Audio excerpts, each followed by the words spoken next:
gentlemen, we are with the Bellator superstars, Josh Thomson. Thank you for coming. We really appreciate it. How are you doing today? Doing good. It's a great venue. Look at this place, man. It's awesome. Right here on the water. It's awesome. I'm having a blast already so far. Hell yeah, that's amazing. So I know you have a gym in San Jose, Knox Gym, right? Yep. Tell me a little bit about that. Right now what we're doing is developing like younger kids, get them into martial arts, jiu-jitsu, kickboxing, things like that. I try to really emphasize the judo and jiu-jitsu, so the kids, they learn how to grapple and take care of themselves on the mat, body control, stuff like that. I also have fitness programs that run for adults, also for the kids as well, and kickboxing for adults as well. So it's a great little program we have. It's a one-stop shop kind of gym. Everyone just comes in, you know, they get their workout and they bounce out.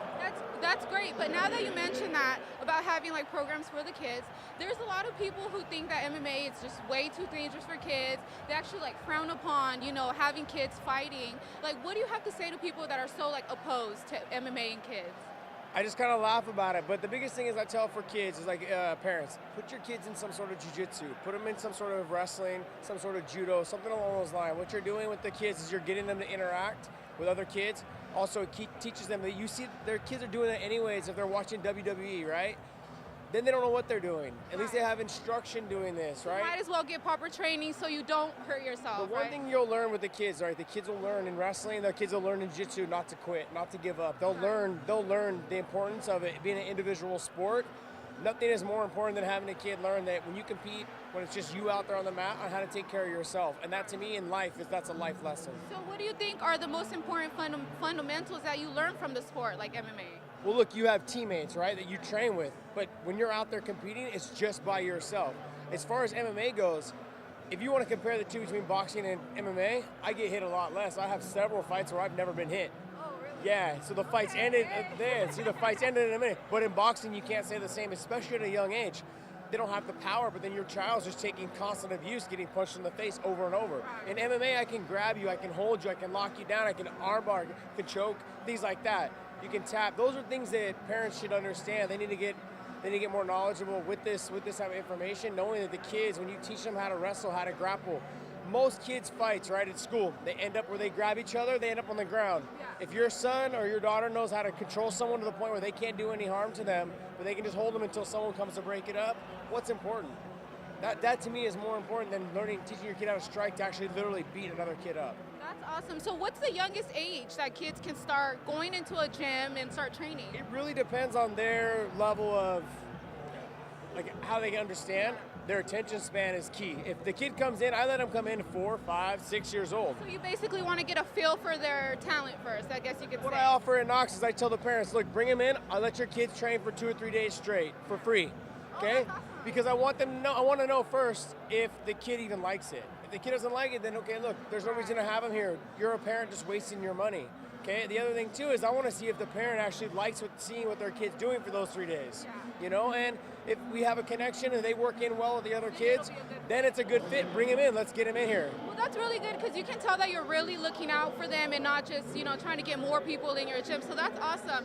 So I know you also have a clothing gear, Knox Fit gear, that I actually did a photo shoot for. I had to throw that in there real quick. Your guys' workout gear is like amazing. It's so comfortable. It's stretchy. Like, you're an MMA fighter, so what motivated you to basically go into different avenues and paths? So when we started Knox Gear a long time ago, it was mainly like we were doing Knox lifestyle stuff, a little bit of fitness stuff as well, but then we broke away from the lifestyle a little bit, and we started moving into like kind of the fitness industry, CrossFit, Knox Fit is what we called it, Knox Fit. We moved into that area, and then when I opened the gym, Knox, it actually just all came together. So we do gis, we do rash guards, dry fit style stuff for kids, adults, everything. So not only that, but then we also do great shorts and sweaters and stuff like that. So for everything that you would need if you were out to be out running around, you know, if you were gonna run the streets at night, you can wear our gear. It's comfortable, it's all universal. Everything along those lines is what we designed it around. Yep, that's awesome. Okay, so you're a Bellator superstar now. Okay, so after fighting for the Bellator, because I know you also used to fight for UFC. So is there any differences fighting for Bellator and fighting for UFC? There's a lot of differences. So first, I make more money with Bellator. So that's the first thing, right? That's the most important thing, right? I mean, hey, you talk to any professional athlete, the first thing they're gonna say is, look, I went with the company that paid me the most, the company that looked out for me the most. That's what every athlete wants. So, but as far as the overall differences, I've fought all the biggest organizations from UFC to Pride to Dream, Strikeforce. I'm the former Strikeforce world champion. You know, now I'm with Bellator. So my whole ideal situation is, I came up with the promoter for Bellator, who used to be the owner of Strikeforce. Now he's the head promoter. He's basically the promoter for Bellator. I went where the family was, and to me, like as you can tell by talking about my Knox gym, I develop personalities and families, that type of atmosphere. When you come into my gym, it's not a fight gym. It's for everyone. I have people that are 60 years old. They're doing the workout right next to me and next to a kid that's like 15 years old. So everybody's working out together. We're all training together. And that's the type of atmosphere that I expect when I show up to my work. My work is Bellator. You know, I show up to fight. That's my work. That company represents me, and I represent that company. So you want to be with the company that you feel the best with. And to me, that fit is Bellator. So you definitely value loyalty. You can say that. 100%, right? I mean, I got a big family. You know, my mom, she's Mexican. My dad's Scottish Dutch, and those type of personalities that match together. Those values, they don't come.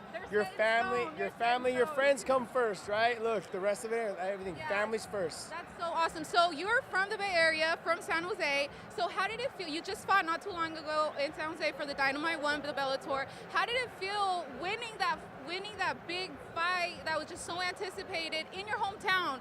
11,000 people. That's huge. That's awesome. How did that happen? The reason why I went back to Bellator, because Bellator now is committed to fighting in San Jose 3 to 4 times a year. To me, that is huge. There's nothing like sleeping in your own bed, waking up, making your own meal, doing everything for yourself that week of your fight. I train 8 weeks for a long time for my fights, and then to leave to go fight somebody else, it ruins the rhythm of everything. So to know that my family, people that can't afford, some of my family can't afford to come and travel and watch me fight, they want to see it live. Being able to have them come live, making sure that I can bring them to the events, that is the most important thing to me. That's so awesome. So we are this is the first time ever CFC, and you know there's a lot of amateur MMA fighters here. What would be if they could have the best advice that could really help their career out, what would you tell them? When you think you've done enough cardio, you haven't. Do more. That's it? And hydrate. I mean, honestly, to tell you the truth, up until about 4 years ago, I wasn't drinking enough water my whole career. And that really affected your performance? It affected my performance in the gym, affected my performance out in the cage. It affected me a lot.